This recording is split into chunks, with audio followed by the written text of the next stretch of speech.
сізді қандай ер адам қатты сағынып жүр, соны көрейік. Бұрынғы қарым-қатынасыңыздағы ер адам сіздің ол күйеуіңіз болуы мүмкін. Өйткені бұл император ретінде шығып тұр, я отбасылы ер адам болуы мүмкін.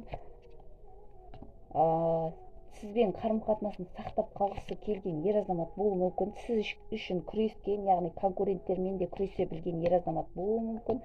Яғни жасы сізден кіші болуы мүмкін. Сонда да өзін жәндегі мықты ер азамат болғанмен жәндегі ухаживание жасай білетін, сондай постоянно жеңіске жететін ер азамат, любой сферада болсын, постоянно көңілді жүретін ер азамат, көбінесе өзін орталарда ұстай білетін, өзінің сезімін сізге білдіре алатын, сізге сезімін білдірген ер азамат бұл жерде сізді қатты сағынып жүр.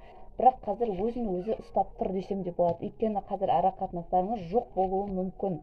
Я, бұл жерде кеткісі келмеген қарым-қатынас болып тұр ер азаматта.